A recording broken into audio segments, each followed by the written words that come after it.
I'm Pam Masters, and I'm a collaborative family lawyer, which is to say that I'm a settlement specialist.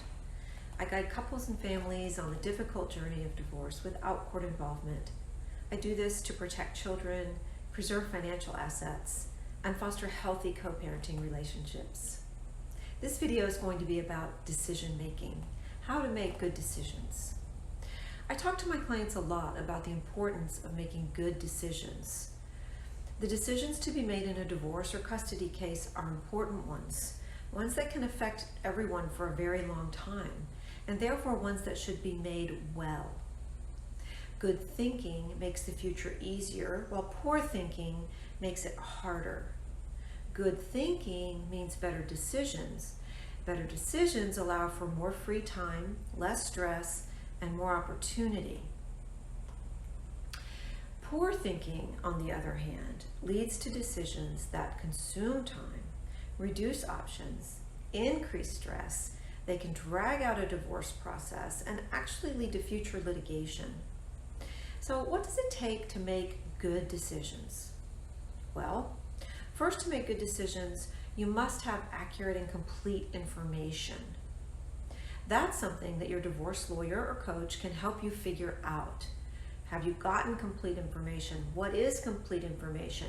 How do you know that it's accurate? What additional information might you need to determine whether something is accurate? The information side of this equation, I think, is the easier part. Here's the more challenging part. Good thinkers, good decision makers understand a simple truth. Good decisions require time.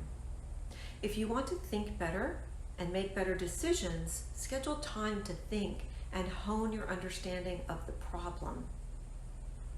I find that for myself, my first thought may not be my best thought. My first thought actually is usually someone else's. It's what I've already heard about the subject. It's always the conventional wisdom. It's only by taking time, sticking to the question, being patient, letting all parts of my mind come into play, that I might arrive at an original idea. For divorcing folks, it's the idea that best suits you and your family. It doesn't matter how anyone else may have arranged their lives or their time-sharing schedule or their finances. It only matters what arrangement works for you, your children, and your ex-spouse. Yep, I said your ex-spouse, because if a decision doesn't work for everyone, then it's not going to work for anyone, at least in the context of co-parenting. Sometimes it's hard to take the time. You want to end the divorce. You think if you move quickly, the pain will go away or you'll start to heal faster. But that's not always true.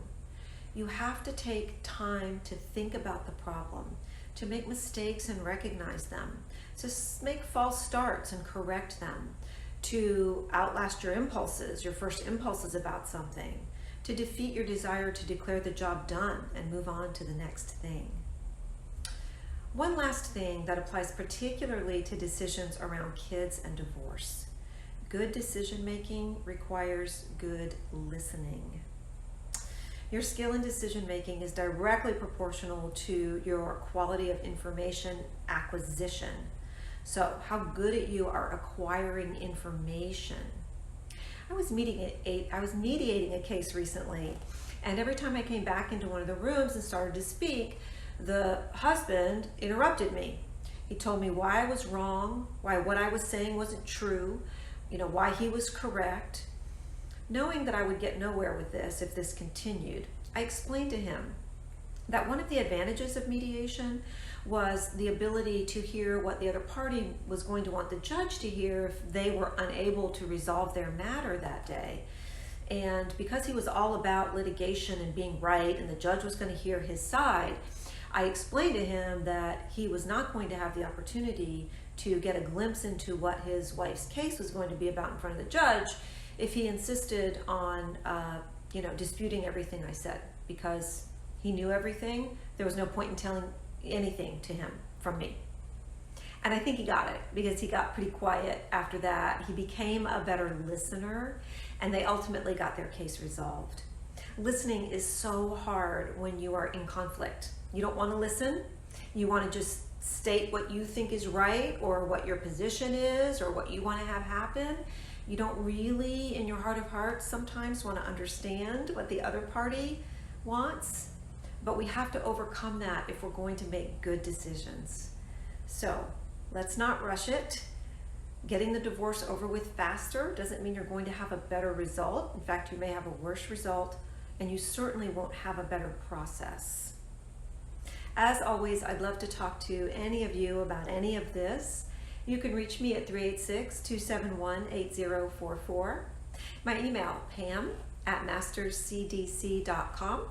And my website is www.masterscdc.com.